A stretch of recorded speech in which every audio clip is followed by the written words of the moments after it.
अस्सलामुअलैकुम जी। सबको, जितने भी लोग सुन रहे हैं और देख रहे हैं, सबको अस्सलाम वालेकुम। अच्छा जी, आज का प्रोग्राम जो है उसका टॉपिक है कि किस तरह से अगर आप लोगों को नई जिंदगी मिले, अगर आपको ये मौका दिया जाए कि आपको एक नई जिंदगी दी जाती है, एक नया चांस दिया जाता है, तो क्या आप अपनी जिंदगी इसी तरह से गुजारना पसंद करेंगे? जैसे मैं सोफिया हूं, तो क्या मैं दोबारा सोफिया ही बनना पसंद करूंगी, या मैं चाहूंगी कि मैं अपनी लाइफ चेंज कर लूं और कोई ऐसी शख्सियत, कोई ऐसा इंसान जो मुझे बहुत पसंद हो, मैं कोशिश करूं कि मैं उस जैसी बन जाऊं। तो यही सवाल आप लोगों से है, यही आज का टॉपिक है और इस पे हम बात भी करेंगे और ये भी कोशिश करेंगे कि देखें बाकी लोग क्या कहते हैं, आप लोग क्या कहते हैं कि क्या अपनी जिंदगी आप किसी और की तरह से गुजारना चाहेंगे, या जो आप हैं इसी तरह से आप अपनी जिंदगी से खुश हैं। बाय द टाइम मैं अपने जुल्फों को सेट कर लूं। टॉपिक बहुत मजे का है, लेकिन मजा इसमें तब आएगा जब आप सब लोग इसमें पार्टिसिपेट करेंगे। पार्टिसिपेट सिर्फ कमेंट्स में नहीं करें, बल्कि पार्टिसिपेट करें कॉल मिला के और फिर बताएं कि अच्छा आप क्या चाहते हैं कि मेरी जिंदगी जो है, मैं अपनी इस जिंदगी से बहुत खुश हूं, मैं बहुत सेटिस्फाई हूं अपनी जिंदगी से, या आप ये समझते हैं कि नहीं यार, अगर मुझे दोबारा से लाइफ मिले और जो अब एक्सपीरियंस मेरे पास है, जो मेरे पास अब नॉलेज है, मैं उसके अकॉर्डिंगली अपनी लाइफ को चेंज करूंगा या करूंगी। अच्छा जी, आज का टॉपिक बहुत सिंपल सा है। अगर आपको मौका मिले अपनी लाइफ को चेंज करने का, तो आप अपनी जिंदगी में क्या चेंज करें? कुछ लोग चाहते हैं जी मेरे बाल लंबे होते, मेरा कद लंबा होता, मेरे पास जॉब अच्छी होती। कुछ लोगों का ख्याल है कि जी अच्छा, अगर मैंने ये शादी की थी, ये शादी ना करता तो कुछ और करता, किसी और से करता। तो आप अपनी जिंदगी में कुछ बदलना चाहते हैं, या जो आपकी जिंदगी है आप उससे सेटिस्फाई हैं, आप उससे हैप्पी हैं और आपको लगता है कि जी मेरी जिंदगी बहुत अच्छी है। चलो, अब आप मुझे मिलाएं कॉल, आप मुझे भेजें मैसेज, फिर मैं आपको लूंगी लाइव और लाइव में आप बताइए कि क्या तब्दीली होनी चाहिए और क्या नहीं होनी चाहिए। तब तक मैं पढ़ती हूँ जी आपके मैसेजेस। और एज यूजुअल मेरी आईसेट जो है वो 1.25 हो चुकी है। मजीद अगर मैंने इसी तरह से मोबाइल इस्तेमाल करना ना छोड़ा तो मैं अंधी हो जाऊंगी, लेकिन कोई बात नहीं, अब और क्या करें। अच्छा जी, मैसेजेस पढ़ने का सिलसिला शुरू करती हूँ। जो लोग ज्वाइन करना चाहते हैं, बात करना चाहते हैं कि वो अपनी ज़िंदगी में क्या तब्दीली चाहते हैं, प्लीज़ वो मैसेज करें। वो मैसेज ये करें कि मुझे कॉल लाइव लें आओ। वकास ने कहा जी, why did you left media, you still look so cute and hot. Actually मैं बहुत ज़्यादा क्यूट लगने लगी थी और बहुत ज़्यादा हॉट लगने लगी थी लोगों को, तो मैंने सोचा कि मैं अब बच्चे ही पाल लेती हूँ और कुछ और काम कर लेती हूँ। मैंने वैसे मीडिया छोड़ा नहीं है, क्योंकि अगर मीडिया छोड़ा होता तो मैं ये लाइव स्ट्रीमिंग ना करती। दूसरी बात है कि मैं डिफरेंट जगहों पर काम करती हूँ। जैसे कि फिलहाल अमेरिका में मैं कैंसर केयर रिसर्च सेंटर के लिए फंड रेजिंग कर रही हूँ, जो कि मैं करने आई थी, लेकिन बीच में लॉकडाउन आ गया, फ्लाइटें बंद हो गई, सब कुछ बंद हो गया, तो फिर हम यहाँ पर स्टक हो गए। फिर जब हम स्टक हो गए तो फिर हमने कहा कि चलो बैठो आराम से, अब अमेरिका में स्टक हुए, कोई बात नहीं। फिर हमने खूब मजा किया। लॉकडाउन में 6 महीने हम लोगों ने दबा के खाने खाए, पकाए। और मैं बाय द वे अकेली नहीं हूँ। जब मैं कहूँ ना कि हम लोग, तो ये मत समझिएगा कि मैं 4 बॉयफ्रेंड्स के साथ आई हूँ, बिकॉज मेरी जिंदगी में कोई इस किस्म का चक्कर नहीं है। हम का मतलब है मेरा बेटा, और हम का मतलब है मेरी फैमिली, मेरे वालिद, मेरी बहन। तो हम 4 लोगों ने खूब एंजॉय किया लॉकडाउन को, वो भी अमेरिका, कैलिफोर्निया में। लेकिन अब चूंकि लॉकडाउन खत्म हो गया, काफी रूल्स जो हैं वो सॉफ्ट हो गए हैं, तो अब मैं चैरिटी के लिए काम कर रही हूँ, जिसमें कि हम लोगों ने अभी पिछले दिनों मियामी में शूट किया था, वहां से फंड रेजिंग की। उसके बाद हम लोग ह्यूस्टन गए थे, वहां से हम लोगों ने कैंसर हॉस्पिटल के लिए फंड रेजिंग की। वैसे बाय द वे ये cancer care research centre Lahore में है, रायविंड पर इनका प्रॉपर पूरा हॉस्पिटल है। और फीमेल्स, स्पेशली फीमेल जिनको ब्रेस्ट कैंसर हो जाता है और जो शर्माती हैं इस बात को बताने से, क्योंकि जब कैंसर होता है तो कैंसर एक फोड़े की शक्ल में होता है, एक वूंड बन जाता है, और यूजुअली एक छोटी सी गिल्टी से, एक दाने से शुरू होता है। तो खवातीन अपने जिस्म को लेकर ना बड़ी कॉन्शियस होती है, स्पेशली पाकिस्तान में। अगर वो ब्रेस्ट फीडिंग करवा रही होंगी तो उनको शर्मिंदा किया जाता है कि हाँ दूध पे आती है। और अगर उसकी ब्रेस्ट पे कोई दाना बन जाएगा या कोई फोड़ा फंसी बन जाएगी, तो बजाय इसके कि उसको डॉक्टर के पास लेके जाया जाए, उस गरीब की बच्ची को कहा जाता है हाँ तुम्हारी छाती पे बन गया है, किसी को ना बताना, किसी को ना बताना, बस अंदर ही मर जाना। तो ये थोड़ा सा प्रॉब्लम है हमारे मुल्क में कि हम अपनी स्पेशली खवातीन के जिस्म को लेके हम लोग इतने कॉन्शियस हो जाते हैं कि भाई इसको डॉक्टर पे भी नहीं लेके जाना। मैंने एक खातून देखी, मेरा अपना टेस्ट चल रहा था, मुझे कैंसर डायग्नोज हुआ था ओवेरी का, तो मेरा टेस्ट चल रहा था, तो वहां पे मैंने एक खातून देखी, वो उनके ट्विंस बच्चे थे, वो प्रेग्नेंट थी और डॉक्टर मुझे बता रही थी, मैंने पूछा ना, वो बड़ी अबाए में और उसमें थी बुरके में, तो मैंने उससे पूछा कि क्या प्रॉब्लम है, तो उसने कहा कि इसके हर दफा बच्चे जो है ना वो मर जाते हैं, लेकिन ये डॉक्टर के पास चेकअप कराने नहीं आती, और ये जो है ये बड़ी कंजर्वेटिव फैमिली से है, मेरा ख्याल है वो नॉर्दर्न एरियाज के लोग थे। तो उसने कहा जी 3 दफा इसके बच्चे जो है ना वो उनकी डेथ हो चुकी है सिर्फ इस वजह से बिकॉज ये डॉक्टर के पास चेकअप कराने नहीं आती। तो खैर बातों का सिलसिला कहीं से कहीं चला जाता है। ये तो मैं आपको वैसे बता रही हूँ कि मैं यहाँ पर क्या करती हूँ या क्या कर रही हूँ। टारगेट पूरा करना चाह रहे थे, वो हम कर नहीं सके अभी तक चैरिटी का, और फंड रेजिंग के बगैर आपको पता है कि कैंसर का इलाज बहुत महंगा है, स्पेशली गरीब खवातीन, वो लोग जो ब्रेस्ट कैंसर के लिए खुद से इलाज अफोर्ड नहीं कर सकते, उनके लिए ब्रेस्ट कैंसर रिमूवल या फिर उनका ब्रेस्ट रिमूव करवाना या उनका कैंसर का इलाज करवाना, उसके लिए हम लोग चैरिटी करते हैं। मतलब मैं नहीं करती हूँ, मैं फंड्स इकट्ठे करती हूँ और भेज देते हैं। तो खैर एनीवेज ये तो मेरा एक सेपरेट काम है कि अगर कोई ये पूछे कि बीबी तू अमेरिका की कर रही है, तो मैं आपको इसलिए बता रही हूँ कि मैं अमेरिका कर रही हूँ।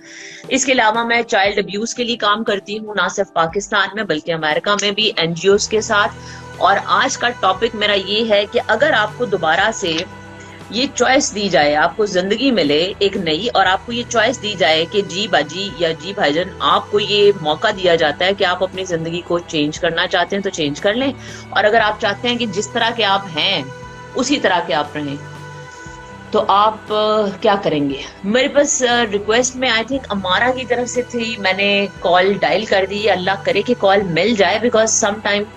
अस्सलाम वालेकुम।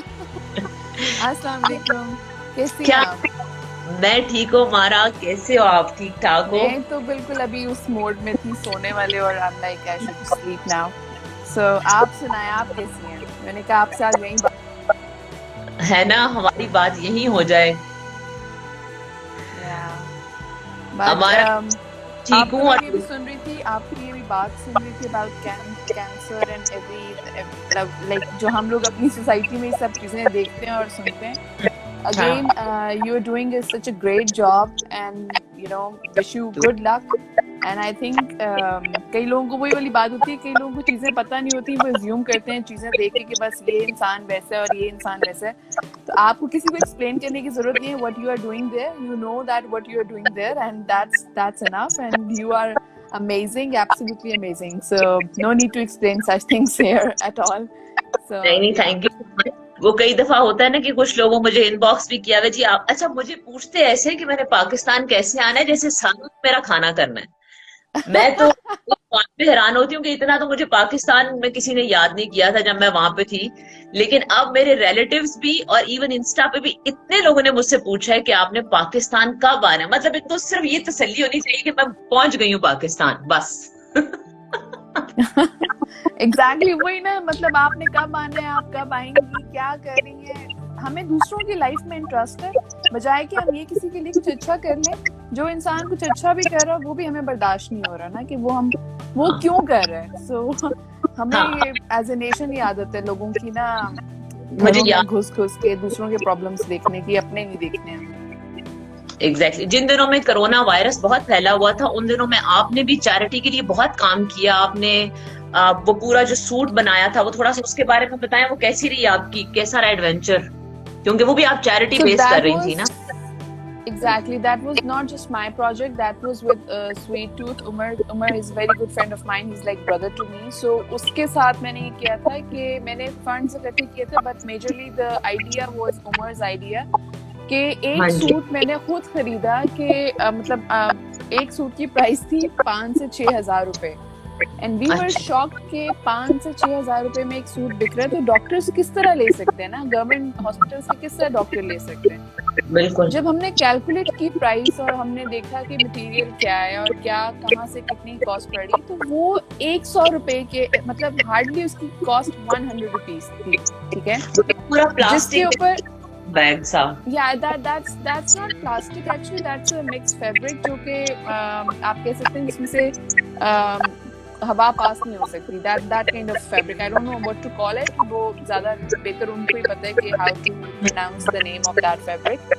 But again वही वाली बात कि 100 रुपए की चीज आप पाकिस्तान में 5,000 की बेच रहे हैं. एवरीबडी वाज लाइक के, और लोग खरीद रहे थे बिकॉज वही वाली बात है, जब आपने बचना है, अपने आप को बचाना है, तो फिर तो आप कहेंगे हमें चाहे आप जहर भी हमें दे दें तो हम खरीद लेंगे. सो हम लोगों ने कहा this is insane and this is wrong. So हमने उस चीज को फिर इनिशिएटिव लिया. फंड्स बहुत सारे लोगों ने हमें दिए, बाहर से भी, पाकिस्तान से भी, और हमने उस सूट को अभी भी उमर जो है उसको स्वीट टूथ के वहीं पर एमएम आलम वाले आउटलेट पर you can buy it for like 200 rupees, because 200 rupees की प्राइस इसलिए रख दी थी कि 100 आपका चैरिटी में जाएगा और 100 का आप सूट लेंगे, तो ताकि हम लोग और उसको बना सकें. सही. हमने वो किया तो हमारे पीछे एक माफिया भी पड़ गया. So that was another story. ये पूरा माफिया टेक्सटाइल का कि जी आप लोग कौन होते हैं, आप लोगों ने कैसे कॉस्ट निकाल दी और ला. But that was for our like हमें फेमस होने के लिए हमने कुछ नहीं किया. That was just for our nation and you know specially for doctors and police and army people and rangers, ताकि उनको हम प्रोटेक्ट कर सकें. अगर हमारी एक अच्छे नियत से कोई किसी की जिंदगी बचती है ना, तो वो ज्यादा इम्पोर्टेंट है, बजाय किसी को एक्सप्लेन करने से कि you know what we are doing and why we are doing this. So that was बहुत अच्छा स्टेप था वो, बिकॉज मैं भी उन दिनों में हम यहीं पे थे और बहुत शदीद किस्म का लॉकडाउन था और कोई भी खबर कहीं से भी अच्छी नहीं आ रही थी. तो जब मैं आपका देखती थी स्टेटस, जब आपका मैंने देखा सारा, मैंने कहा यार इतना डिफरेंट काम किया है और इतना मुश्किल था. बिकॉज मैंने देखा ना वो पिक्चर्स में टेलर बैठे हुए हैं, वो स्टिच कर रहे हैं, फिर वो चीज उनको प्रॉपर उनका साइज वगैरह लेना मुश्किल काम है. अच्छा एक जी आप बोलिए ना प्लीज. नहीं सर, बस मैं ये कह रही थी कि वो हमारे पास तो शुरू में पैटर्न भी नहीं था कि हाउ टू मेक इट. सो वो फिर उमर ने अपने कारीगर खुद ही बिठाए, क्योंकि उमर का एक्सपीरियंस था टेक्सटाइल के अंदर. He had all that kind of garment का सारा नॉलेज और ये वो. तो उमर ने खुद ही पैटर्न खुद से बैठ के उसको कट किया और उसने कहा कि ये बनता है पैटर्न, तो you know just make it. उसके बाद बहुत सारे डिजाइनर्स ने भी बनाए हैं, बट अगेन अभी भी आप किसी भी ऑनलाइन वेबसाइट पे जाकर देखें, कोई सूट आपको 500, 600 या 1000 से कम का नहीं मिल रहा. But we made sure to give it in like 200 rupees. So that was कितने सूट जो हैं वो आप लोगों ने इसी तरह से सेल किए. मैं इसको सेल करना तो नहीं कहूंगी, बिकॉज ये तो टोटली चैरिटी का काम है. 200 तो कुछ भी नहीं है, जहाँ पे लोगों ने हमने बहुत कम किए. हमने फ्री बहुत ज्यादा दिए. हमने आर्मी को, रेंजर्स को, जो गवर्नमेंट हॉस्पिटल्स हैं, हमें कॉल्स आ रही थी सिंध से, बलोचिस्तान से, NWFP से, वो छोटे इलाके जहाँ पे आप सोचें जो लोग प्लास्टिक के शॉपर पहन के अपने आप को कवर कर रहे थे. चले यहाँ लाहौर में तो फिर बहुत सारे हॉस्पिटल्स हैं, उनको मिल रही थी, डोनेशन भी मिल रहे थे लोगों को कि आप खरीदें अपनी तरफ से. बट जो बाकी हॉस्पिटल्स थे जो सिंध के अंदर हैं, जो बहुत थर के इलाके से हमें कॉल्स आ रही थी. They were like we don't have anything, और हमारे डॉक्टर्स यहाँ से वो कर रहे हैं गरीब. सो हम लोगों ने कोशिश की कि हम सारे मुफ्त ही दें. हमने किसी हॉस्पिटल से पैसे नहीं लिए. इनफैक्ट हम जिस हॉस्पिटल को दे रहे थे वो आगे से स्टाफ बेचना शुरू हो गया था. तो फिर हमने मेक श्योर किया कि नहीं, जिस बंदे को हम पकड़ा रहे हैं वो हमारे सामने डिस्ट्रीब्यूट करे और वो स्टाफ के हर बंदे को मिले. So that was the main thing जो उमर हर चीज पे हैंडल करता. फिर उमर ने हर हॉस्पिटल में खुद जाना शुरू कर दिया, बिकॉज वो उसको देखना था कि कहीं पे बेईमानी तो नहीं हो रही, कोई डॉक्टर्स खुद से तो नहीं उसको सेल करे. फिर हमने उसके स्टैम्प्स भी लगवाई कि not for sale. So that was the story. Pakistan में ये होता है कि जब कोई चीज फ्री में दी जाती है तो वो अक्सर बिकती है, जो कि ज़लज़ले में भी आपने देखा होगा. जब ज़लज़ला तो टेंट जितने भी फ्री के थे, जितने भी वो डिफरेंट NGOs के थे, वो भी बिक रहे. बहुत कुछ बिकता है. अच्छा अमारा, मुझे ये बताएं, आज इतनी मुझे खुशी हुई है कि हमारी मुलाकात हो गई है बड़े अरसे के बाद. मेरी जिंदगी में हमारा का बहुत बड़ा एक रोल है. वो बड़ा अचानक वाला रोल है जो हमेशा मेरे साथ रहेगा। हमारा आज मैंने ऐसी टॉपिक सोचा था कि लाइफ में जो लाइफ मिली है, जैसे मैं आज सोफिया हूं तो मैं दोबारा पैदा हूं या मुझे मौका मिले तो मैं सोफिया ही बनूंगी कुछ और। तो मैंने कहा मैं अपनी जिंदगी की बात एंड पे बताऊंगी। अब आपसे मुलाकात होगी तो आप क्या चाहेंगी आज के टॉपिक पे, अगर आपको दोबारा चांस मिले कुछ चेंज करेंगी ये जैसी हैं ऐसी? Topic is very nice. Like it's a nice, interesting topic, and I think I would love to be Amara Sikandar again, because the kind of person I am, the work which I'm doing right now, and जिस तरह की मुझे मेरे माँ बाप ने मुझे जिस तरह का मतलब जो बनाया हुआ है, I want to be like that, because मेरे अंदर मुझे लगता है कि मैं थोड़ी सी सेंसिटिव हूँ, इमोशनल हूँ, which I love, कि मुझे कोई शर्मिंदगी नहीं होती कि मैं कहीं पे अगर किसी के सामने रो पड़ूं या हंस पड़ूं या मुझे अपना एक्सप्रेशन वहाँ पे देना पड़े, तो इट्स नॉट समथिंग कि मैं कहूँगी नहीं नहीं नहीं नहीं नहीं यू नो मुझे ये नहीं, जिंदगी में ये नहीं चाहिए था, ये नहीं चाहिए था। हर जिंदगी मेरी लाइफ में आई थिंक औरतों के लिए जो मैं अभी काम कर रही हूँ अपने काम के थ्रू, अपने आर्ट के थ्रू, कि I am trying to empower women, कि they are not losers, they are not someone की जो जिनको आप बेचारी कहें, जिनको आप कहें कि वो अल्लाह वास्ते आई हैं जिंदगी में। So I would love to be Amara again, because Amara जो कर रही है वो कर रही है जो वो चाहती है, और इसके अलावा मैं कुछ और करना नहीं चाहती कि मैं अगर किसी के काम आ सकूं, किसी की हेल्प कर सकूं, या मेरे काम से किसी को कुछ पॉजिटिव एनर्जी मिलती है, या मेरी प्रेजेंस से किसी को एनर्जी मिलती है positive, that's the main thing. I don't need money, fame, you know, मैं फलाने की वो मतलब किसी जगह प्रिंसेस पैदा हो जाती या मैं ये कर लेती, no, I don't.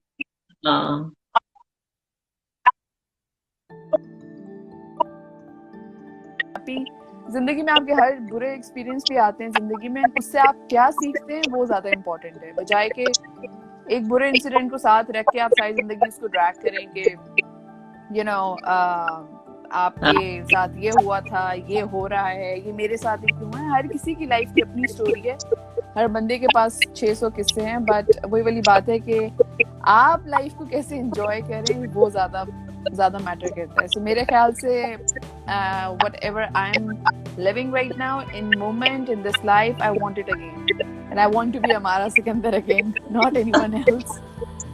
नहीं दोबारा हमारा ही बनना है, क्योंकि मुझे जरूरत पड़ेगी। No, I think you don't need Amara उस तरह से अब दोबारा से। We are friends in that way कि हम लोग अब हर चीज जो है वो, आपको मेरी जहाँ जरूरत पड़ेगी मैं आपके लिए वहाँ पे हर जगह आ जाऊंगी, it's not a big problem. मैं आऊंगी ना हमारा, तो मैंने आपसे एक पेंटिंग लेनी है, क्योंकि मुझे आपकी पेंटिंग्स बहुत पसंद है। और आप मुझे बताएं आपको कौन सी चाहिए, मैं आपको अभी फ्रेम करा के आपके लिए रख लेती हूँ। मुझे पता ही नहीं था कि इतनी जो है ना बच्ची टैलेंटेड है और इतनी आर्टिस्टिक बच्ची। नहीं इंशाल्लाह आप जब आए और आप जो पेंटिंग कहेंगे I'll give you as a gift मेरी तरफ से आपको। Thank you so much Amara, thank you for being here, for being in my life. Yes, thank you for being in my life too, because आपके मेरे ख्याल से हर इंसान की लाइफ में किसी रीजन की वजह से आता है। So you came in my life for some reason, and I think I came in your life for some reason, and I hope that हमारा जो बॉन्ड बना है वो इतना स्ट्रॉन्ग है because of positivity, and yes, that positivity made us I think good friends. So that's it, we don't need anything else. एक छोटी सी बात जो हमारी लिसनर सुन रहे हैं इनको मैं बताती सुनो ना, मेरे पास हमारा का नंबर था ना हमारा के पास मेरा नंबर था, हमने एक दूसरे को कैसे ढूंढा, मैं इतनी हैरान होती हूँ ना। हमारा कई दफा ये ख्याल जब भी मैं देखती हूँ ना, मैं कहती हूँ यार किस तरह हम लोग मिल गए, मैं कभी सोच भी नहीं सकती थी कि दोबारा हमारी कभी इस तरह मुलाकात हो जाएगी। Thank you so much. Thank you so much, Sophia. God bless you, and I hope that you will be back soon, and let's meet soon. Inshallah. Thank you. Thank you. Take care. Allah Hafiz. जीत अभी हमारे साथ थी अमारा सिकंदर लाहौर से। हमारा बहुत बहुत जबरदस्त इंसान है। कहते हैं ना कि कोई बहुत प्यारा दोस्त है, कोई बहुत प्यारी शक्ल है, किसी का बहुत पैसा है तो वो जो बहुत अमीर है। हमारा इंसान बहुत अच्छी है और हमारी मुलाकात बहुत जबरदस्त तरीके से हुई और बड़ी अचानक हुई, और मेरी जिंदगी में अमारा का एक जो है ना इम्पैक्ट ऐसा स्ट्रॉन्ग है कि मैं, जिसको कहते हैं ना, जब मैं मरूंगी भी तो मुझे याद होगा कि यार ये बंदा मेरी जिंदगी में बड़े खास टाइम पर आया, बहुत खास जगह एक रखता है, एक मकाम रखता है। तो अमारा से भी हमने बातें की। अमारा ने बहुत सारा काम किया जी कोविड-19 के लिए, और अमारा के साथ स्वीट टूथ के जो उमर हैं, जो इनके भाई भी हैं और हमारे भी बड़े अच्छे दोस्त हैं और बड़ा अच्छा उनका सोशल एक नेटवर्क है। उमर ने बहुत ज्यादा काम किया और अमारा ने मिलकर इन लोगों ने कोविड-19 के लिए जो प्लास्टिक के सूट्स थे वो बनाए, और वो बहुत ना सिर्फ चीप इन्होंने दिए, लाइक 200 पे सेल किए और बहुत कम सेल किए। मोस्टली इन्होंने चैरिटी की, इन्होंने लोगों से फंड्स इकट्ठे किए, वो सूट्स बनाए और हॉस्पिटल्स में, आर्मी को, गरीब इलाकों में, जैसे भी हमारा बता भी रही थी, ना सिर्फ सिंध के इलाके, बलूचिस्तान के इलाके, बल्कि नॉर्दर्न एरियाज, हर तरफ जहां जहां पर से इनको कहा गया, इन्होंने फ्री में बांटे, जो बहुत बड़ा काम है। यहाँ पर किसी को 2 वक्त का खाना खिलाना मुश्किल हो जाता है, तो इतने लोगों के लिए वो कोविड-19 से बचने के लिए कॉस्ट्यूम्स तैयार करने, पैसा इन्वेस्ट करना, टाइम इन्वेस्ट करना, बहुत बड़ी काम, मेहनत, बहुत बड़ा काम है, बहुत बड़ी एक मेहनत तलब मुहिम थी ये, जो माशाल्लाह इन्होंने की। तो थैंक यू सो मच जी। अमारा ने हमें ज्वाइन किया था। जिंदगी में आप दोबारा मौका मिले तो क्या बनना चाहेंगे, या जो है उसमें खुश रहेंगे? अमारा ने बड़ी अच्छी बात की, उन्होंने अपने बारे में कहा, मैं जो हूं मैं उसमें खुश हूं। मैं भी आपको बताऊंगी कि मैं जिंदगी में क्या चाहती हूँ, अपनी जिंदगी में क्या तब्दीली चाहती हूँ, या कैसा मैं समझती हूँ। ले जी 28 सेकंड हो गए, और वही बात हुई कि मैंने जो आपको बताना था कि मैं, अगर मुझे दोबारा मौका मिले तो मैं जिंदगी में क्या करूंगी। मैं दोबारा लाइव आती हूँ और फिर दोबारा हम बात करते हैं एक नए सेशन में।